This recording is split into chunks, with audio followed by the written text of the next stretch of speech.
눈이 내리면 모든 게 멈춘다. 이건 세계 어디를 가도 변함없는 진리라고 생각했습니다. 폭설이 내리면 공항은 폐쇄되고 도로는 마비되고 대중교통은 중단됩니다. 런던도 파리도 심지어 스웨덴의 스톡홀름조차도 예외는 없었죠. 그래서 한국 기상청이 50년 만에 기록적인 폭설이 온다고 발표했을 때 저는 확신했습니다. 서울 역시 다른 도시들과 마찬가지로 마비될 것이라고요. 하지만 새벽 4시 호텔 창문을 열었을 때 제 눈을 의심할 수밖에 없었습니다. 제설차는 이미 움직이고 있었고 거리에는 삽을 든 사람들이 보였으며 도로 위의 차량들은 차분하게 제 갈 길을 가고 있었습니다. 눈이 내리면 모든 게 멈춘다?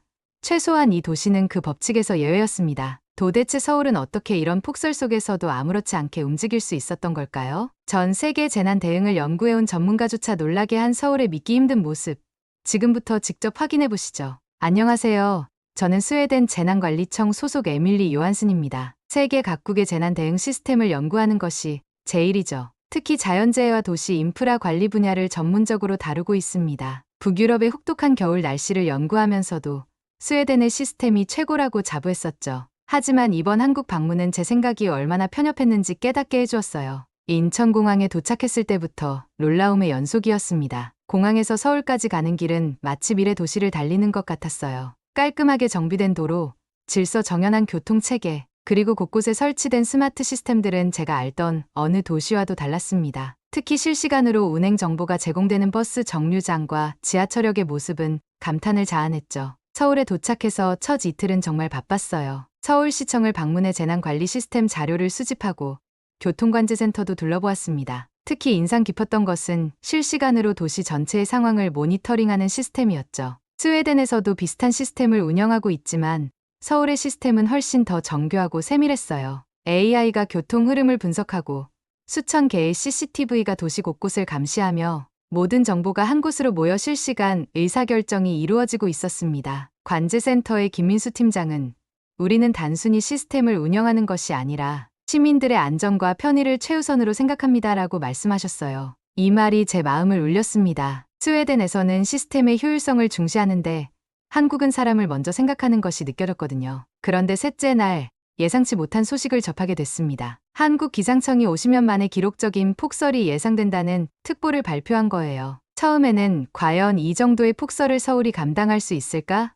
하는 의구심이 들었죠. 스웨덴도 폭설에는 익숙한 나라지만 서울처럼 2천만 명이 넘는 수도권, 인구를 가진 대도시에서 기록적인 폭설이 온다면 생각만 해도 아찔했습니다. 호텔로 돌아와 노트북을 펼치고 유럽의 폭설 사례들을 다시 검토해 보았어요. 런던이나 파리만 해도 겨울철 폭설이 오면 도시 기능이 마비되다시피 하죠. 공항은 폐쇄되고 지하철과 버스는 운행을 중단하며 전력 공급에도 문제가 생기곤 합니다. 심지어 스웨덴의 스톡홀름도 큰 폭설이 오면 도시 기능이 상당 부분 마비되는데 서울은 과연 어떨까 궁금했어요. 창밖을 바라보니 이미 하늘에서는 눈송이가 하나둘 내리기 시작했습니다. 기상청 예보를 다시 확인해 보니 밤부터 본격적으로 폭설이 시작될 거라고 하더군요. 호텔 직원들은 묘하게도 침착해 보였어요. 오히려 제가 더 긴장된 표정이었을 겁니다. 로비에서는 직원들이 차분하게 제설 도구들을 준비하고 있었고 투숙객들에게 폭설 대비 안내문을 나눠주고 있었죠. 제 방은 호텔 15층이었는데 창문 너머로 서울의 야경이 펼쳐져 있었습니다. 하늘에서 떨어지는 눈송이들이 도시의 불빛과 어우러져 마치 동화 속 한 장면 같았어요. 하지만 전문가로서 저는 이 아름다운 광경 너머에 있을 혼란을 걱정하지 않을 수 없었습니다. 스마트폰으로 서울시 재난안전 앱을 다운로드 받았어요. 실시간으로 재난 정보를 확인할 수 있다고 하더군요. 앱의 인터페이스는 놀랍도록 직관적이었습니다. 실시간 제설 현황, 교통 상황, 그리고 비상 연락망까지 모든 정보가 체계적으로 정리되어 있었어요. 심지어 각 지역별 제설 담당자 연락처와 임시 대피소 위치까지 확인할 수 있었습니다. 창문 밖으로 눈이 점점 더 거세게 내리기 시작했고 저는 내일 있을 상황들을 예측하며 노트북에 기록을 남기기 시작했어요. 이번 폭설이 서울의 재난 대응 시스템을 시험할 완벽한 기회가 될 것 같았습니다. 도시의 불빛들이 하나둘 꺼져가는 가운데 저는 내일 아침 서울이 어떤 모습일지 상상하며 잠자리에 들었어요. 하지만 그때까지만 해도 제가 얼마나 놀라운 광경을 목격하게 될지는 전혀 예상하지 못했습니다. 밤이 깊어갈수록 창밖의 눈발은 더욱 거세졌습니다. 호텔 방 창문을 통해 보이는 도로와 인도가 순식간에 하얗게 변해갔어요. 시계를 보니 이제 자정을 넘어서고 있었죠. 유럽이었다면 이 정도 상황에서는 이미 도로 통제와 대중교통 운행 중단 소식이 발표됐을 텐데 서울의 뉴스에서는 그런 이야기가 전혀 없었습니다. 창밖을 내다보니 놀라운 광경이 펼쳐지고 있었어요. 도로에는 제설차들이 이미 움직이기 시작했고 곳곳에서 제설 작업이 진행되고 있었습니다. 서울시 재난안전대책본부는 벌써 비상체제로 전환했다는 소식이 들려왔죠. 호텔에서 제공하는 긴급 재난 알림을 살펴보니 한국의 대응 계획이 굉장히 체계적으로 준비되어 있다는 것을 알 수 있었어요. 실시간 재난 알림 앱을 보니 더욱 놀라웠습니다. 제설 차량의 실시간 위치가 지도에 표시되어 있었고 각 구역별 제설 현황까지 한눈에 파악할 수 있었어요. 심지어 시민들이 직접 제설 요청을 할 수 있는 기능도 있었죠. 스웨덴의 시스템과는 차원이 달랐습니다. 밤 11시가 넘었는데도 도로에서는 계속해서 움직임이 감지됐어요. 제설차만이 아니었죠. 곳곳에서 작업복을 입은 사람들이 모여들기 시작했습니다. 호기심에 호텔 프런트에 전화를 걸어 물어보니 서울시 공무원들과 자원봉사자들이 미리 대기하고 있다가 폭설이 시작되자마자 움직이기 시작했다고 하더군요. 한밤중인데도 도시는 마치 살아 숨쉬는 생명체처럼 움직이고 있었습니다. 스웨덴에서는 상상도 할 수 없는 광경이었어요. 거대한 제설차들이 간선도로를 정리하고 더 작은 제설차들이 이면도로를 담당하는 모습이 마치 군대의 작전처럼 체계적으로 보였죠. 새벽 1시, 2시가 되어도 눈은 계속해서 내렸습니다. 하지만 신기하게도 도로는 전혀 마비되지 않았어요. 제설차들이 끊임없이 순환하면서 도로를 정리했고 보도블록 위의 눈도 누군가가 계속해서 치우고 있었죠. 창밖으로 내다보니 편의점 직원들까지 나와서 가게 앞을 정리하는 모습이 보였습니다. 새벽 3시, 잠시 눈을 붙이려 했지만 호기심을 이기지 못하고 다시 창가로 향했어요. 눈이 쌓이는 속도가 점점 더 빨라지고 있었습니다. 기상청 앱을 보니 시간당 3cm 이상의 폭설이 내리고 있다고 하더군요. 스웨덴에서도 이 정도면 분명 비상사태를 선포했을 텐데 서울은 여전히 침착하게 대응하고 있었습니다. 새벽 4시 무심코 창문을 열었을 때 저는 믿기 힘든 광경을 목격했어요. 도로 곳곳에 제설 차량이 투입되어 도로를 정리 중이었고 거리에는 주민들과 공무원들이 함께 나와 인도를 치우고 있었습니다. 지나가는 차량들은 체인을 장착한 채 조심스럽게 이동하고 있었죠. 새벽 4시에 이미 이렇게 움직이고 있다고? 저도 모르게 감탄사가 나왔습니다. 스웨덴의 재난관리 시스템을 자부했던 제가 부끄러워질 만큼 서울의 대응은 완벽에 가까웠어요. 재난관리 전문가로서 저는 이런 모습에 깊은 인상을 받았습니다. 단순히 시스템이 잘 갖춰진 것뿐만이 아니었어요. 시민들의 자발적인 참여, 공무원들의 헌신, 그리고 모든 구성원들의 유기적인 협력이 이루어지고 있었죠. 이건 분명 오랜 시간 동안 형성된 시민 의식과 문화의 결과일 것입니다. 창밖의 풍경을 지켜보며 저는 깊은 생각에 잠겼어요. 스웨덴의 시스템이 최고라고 자부했던 제 생각이 얼마나 좁았는지 깨닫게 되었습니다. 서울은 단순히 눈을 치우는 것이 아니라 도시 전체가 하나가 되어 움직이고 있었죠. 이것이야말로 진정한 선진 시스템이 아닐까요? 실시간 재난상황실 화면을 보니 서울 전역에서 비슷한 움직임이 포착되고 있었습니다. 강북에서 강남까지 도시 곳곳에서 체계적인 제설 작업이 이루어지고 있었어요. 특히 인상적이었던 것은 대형 제설차와 소형 제설차의 역할 분담이었죠. 대형 차량이 주요 도로에 눈을 밀어내면 작은 차량들이 골목길을 담당하는 모습이 마치 잘 짜인 군사작전 같았습니다. 스웨덴에서는 보통 주요 도로만 우선 처리하고 나머지는 날이 밝기를 기다리는데 서울은 달랐어요. 구석구석 동시다발적으로 제설 작업이 진행되고 있었죠. 심지어 작은 골목길 입구에서는 관리사무소 직원들이 자발적으로 나와 눈을 치우고 있었습니다. 새벽 4시의 서울은 제가 알던 어떤 도시의 모습과도 달랐어요. 조용히 날이 밝기를 기다리는 것이 아니라 능동적으로 상황을 통제해 나가고 있었습니다. 이런 모습을 보며 재난관리 전문가로서 깊은 인상을 받았죠. 창밖의 놀라운 광경을 더 이상 지켜만 볼 수 없었습니다. 저는 재빨리 두꺼운 패딩을 걸치고 카메라를 챙겨 거리로 나섰어요. 바람을 가르며 내리는 눈발 속으로 첫 발을 내딛는 순간 예상과는 완전히 다른 장면들이 펼쳐졌습니다. 버스 정류장에는 벌써 시민들이 승차를 기다리고 있었죠. 눈이 쌓이지 않도록 관리자가 정류장을 부지런히 정리하고 있었어요. 더 놀라웠던 건 버스가 정시에 도착했다는 사실입니다. 스웨덴이었다면 이미 운행이 중단됐을 텐데 말이죠. 작은 가게 주인들은 자발적으로 가게 앞 눈을 치우고 있었습니다. 김영수라고 자신을 소개한 중년의 카페 주인은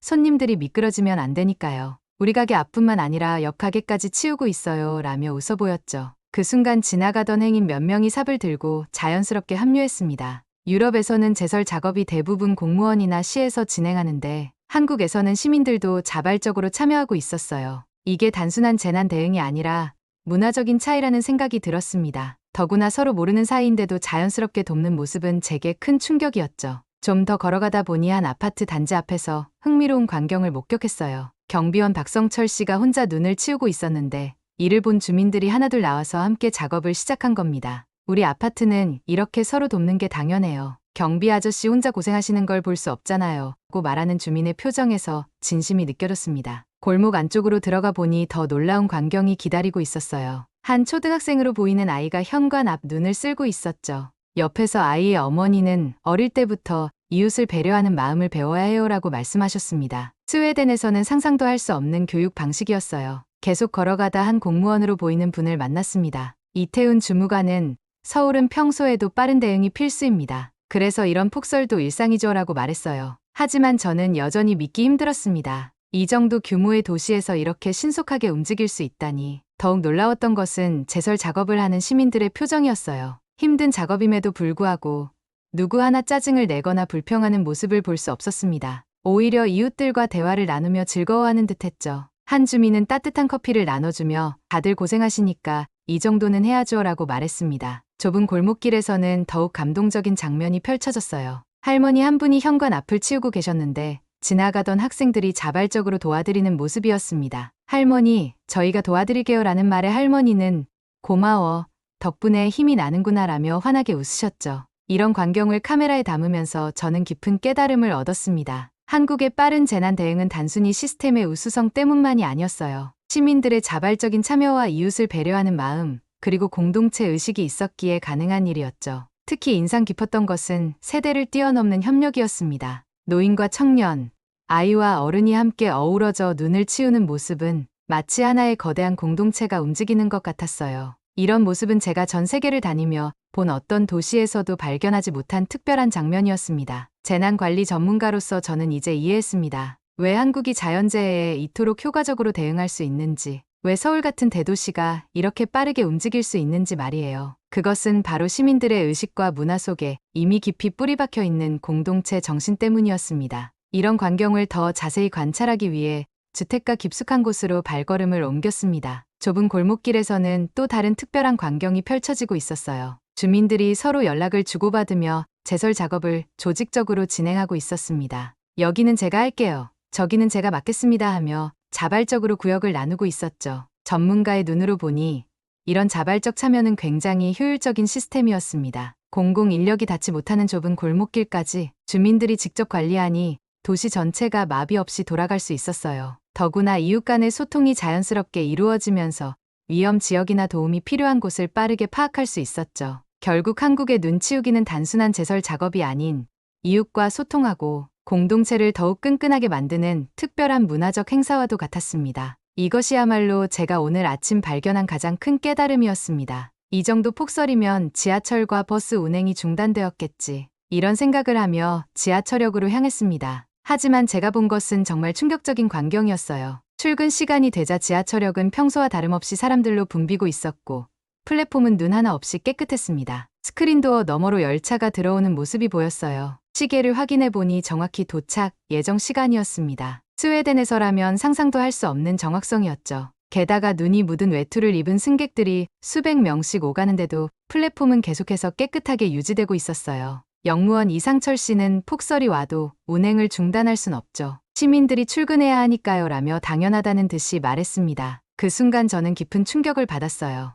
유럽에서는 안전을 이유로 가장 먼저 포기하는 것이 대중교통인데 서울은 시민의 일상을 지키기 위해 끝까지 운행을 유지하고 있었기 때문입니다. 지하철에서 내려 버스 정류장으로 향했습니다. 여기서 더 놀라운 광경이 펼쳐졌어요. 버스들이 체인을 장착한 채로 정확한 시간에 도착하고 있었죠. 버스 기사 박민수 씨는 새벽부터 준비했습니다. 날씨가 나빠도 시민들의 발이 되어야 하니까요 라고 말씀하셨습니다. 유럽에서는 이 정도 폭설이면 버스가 몇 시간씩 지연되거나 아예 운행을 멈추는데 한국은 그럴 기미조차 없었어요. 궁금증을 참지 못해 서울시 교통정보센터를 방문했습니다. 그곳에서 본 광경은 제 전문가적 지식마저 완전히 뒤흔들어 놓았죠. 교통정보센터의 대형 스크린에는 서울 전역의 교통 상황이 실시간으로 표시되고 있었어요. AI가 도로 상황을 분석해 최적의 제설 경로를 조정하고 있었고 버스와 지하철 운행 데이터도 실시간으로 공유되고 있었습니다. 정보센터장 김동현 씨의 설명은 더욱 놀라웠어요.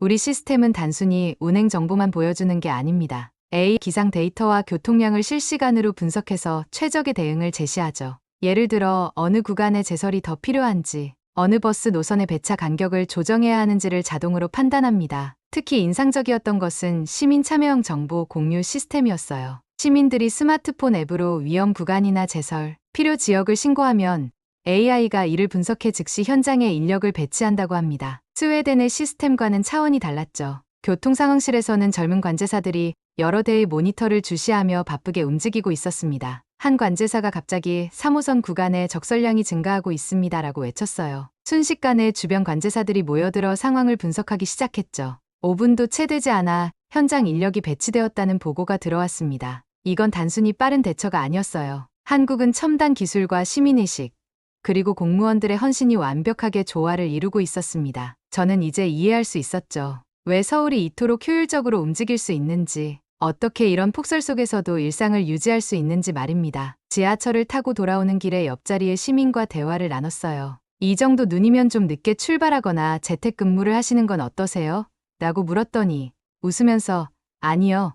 다들 정시에 움직이는데 저만 늦을 순 없죠. 라고 대답하시더군요. 이런 시민의식이야말로 한국의 시스템이 완벽하게 작동하는 진정한 이유였습니다. 그동안 제가 연구해온 여러 나라의 교통관제 시스템과 비교해보니 서울의 시스템은 몇 가지 독특한 특징이 있었습니다. 첫째, 데이터의 실시간성이었어요. 대부분의 도시가 510분 단위로 데이터를 갱신하는데 서울은 실시간으로 정보가 업데이트됐죠. 둘째, AI의 자율성이었습니다. 다른 도시들의 AI는 단순 보조 역할에 그치는데 서울의 AI는 상황을 주도적으로 분석하고 대응했어요. 버스에서 만난 시민들의 태도도 인상적이었습니다. 눈이 많이 와서 버스가 평소보다 조금 천천히 달리는데도 누구 하나 불평하는 사람이 없었어요. 오히려 날씨가 이런데도 버스가 다녀서 다행이에요라며 버스 기사님께 감사 인사를 하는 승객들의 모습이 보였습니다. 이런 시민들의 이해심과 배려가 서울의 교통 시스템을 더욱 견고하게 만드는 것 같았죠. 이제 저는 확신할 수 있었습니다. 서울의 대중교통이 이토록 완벽하게 운영되는 것은 첨단 기술과 시민의식이 만들어낸 시너지 덕분이었어요. 이것이야말로 세계 어느 도시도 쉽게 따라할 수 없는 서울만의 강점이었습니다. 촬영을 하면서 도로를 걷던 중 저는 미끄러운 눈길에서 발을 헛디뎌 넘어지고 말았습니다. 순간 당황했지만 다행히 큰 충격은 아니었어요. 하지만 그 순간 예상치 못한 일이 벌어졌죠. 지나가던 젊은 직장인 김서연 씨가 달려와 괜찮으세요?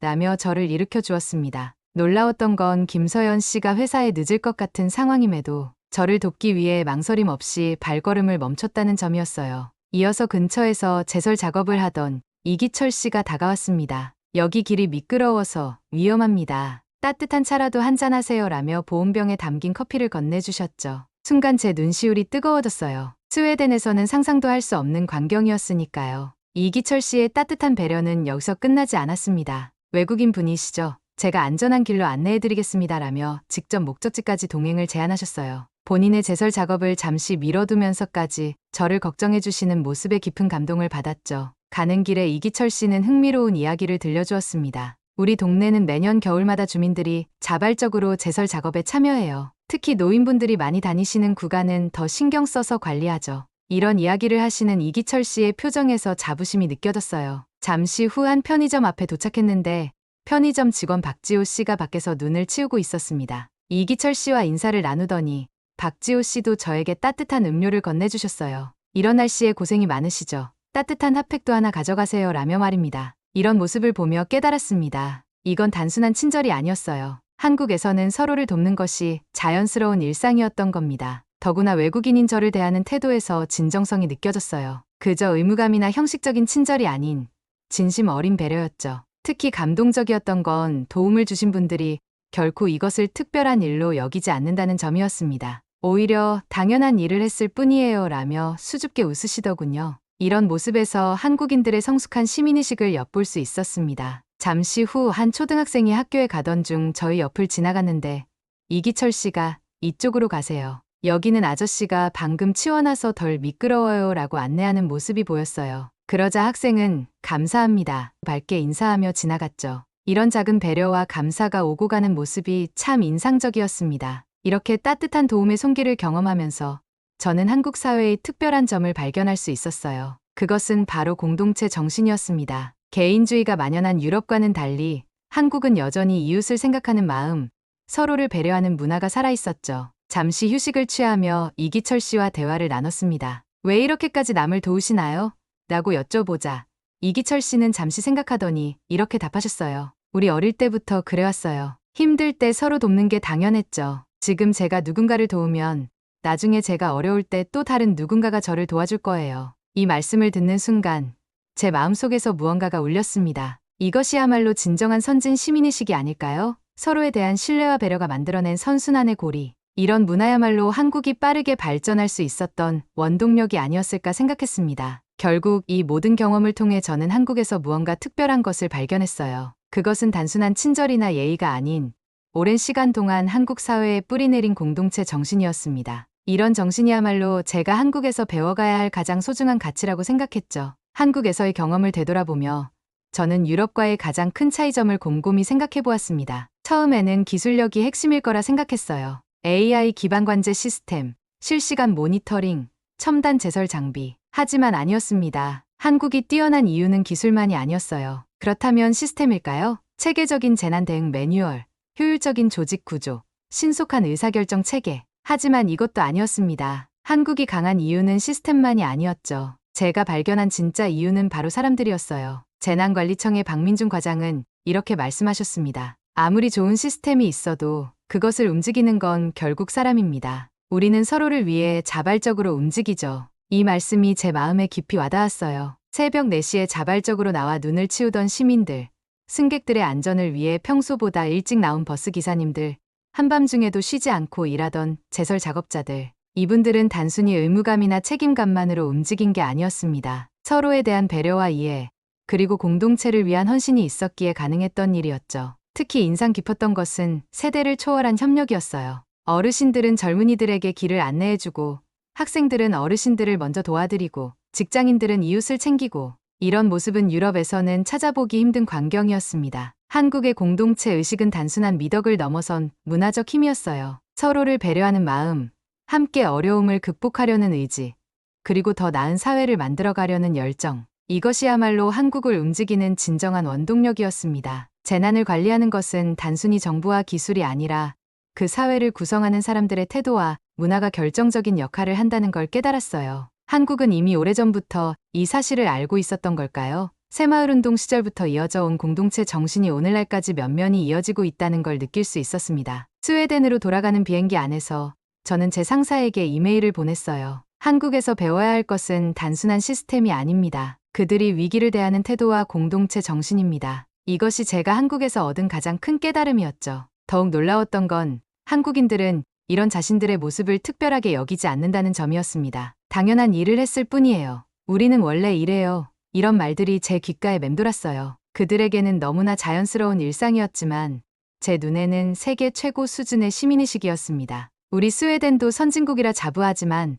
한국에서 보고 배운 것들은 저희 생각을 완전히 바꿔놓았어요. 기술은 배우면 되고 시스템은 구축하면 됩니다. 하지만 사람들의 마음가짐과 문화는 쉽게 바꿀 수 없죠. 이것이야말로 한국이 가진 가장 큰 경쟁력이었습니다. 스웨덴 재난관리청으로 돌아와 동료들과 회의를 하면서 저는 확신에 찬 목소리로 말했어요. 우리가 한국에 주목해야 하는 이유는 단순히 그들의 발전된 기술이나 시스템 때문이 아닙니다. 그들은 자연재해조차도 함께 극복하는 힘을 가지고 있습니다. 이것이야말로 우리가 진정으로 배워야 할 점입니다. 이제 저는 압니다. 한국이 짧은 시간 안에 이토록 놀라운 발전을 이룩할 수 있었던 진짜 이유를요. 그것은 바로 서로를 생각하고 함께 나아가려 하는 한국인들의 마음이었습니다. 이것이야말로 어떤 재난도 어떤 위기도 이겨낼 수 있는 한국의 진정한 저력이 아닐까요? 어쩌면 이것이 한국이 그토록 빠르게 발전할 수 있었던 비결인지도 모릅니다. 단순히 열심히 일하는 것을 넘어서 서로를 생각하고 배려하는 마음이 있었기에 가능했던 일이겠죠. 한 명의 천재가 아닌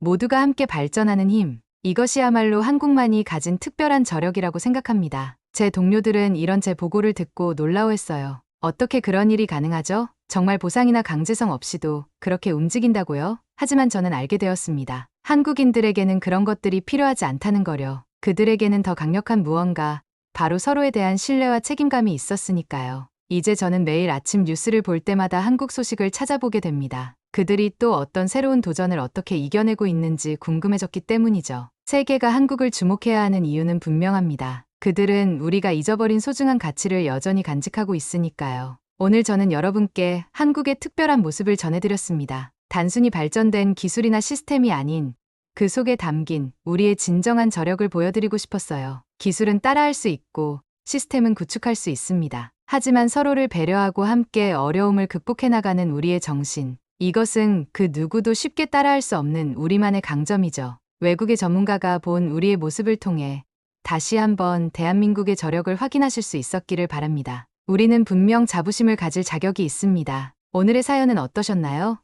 여러분의 생각도 댓글로 꼭 남겨주세요. 오늘의 사연이 마음에 드셨다면 좋아요와 구독도 부탁드립니다. 1초밖에 안 걸리지만 좋아요를 한번 눌러주시면 더 좋은 사연을 소개해드리는데 큰 힘이 된답니다. 긴 영상 시청해주셔서 감사합니다. 오늘도 행복한 하루 보내세요.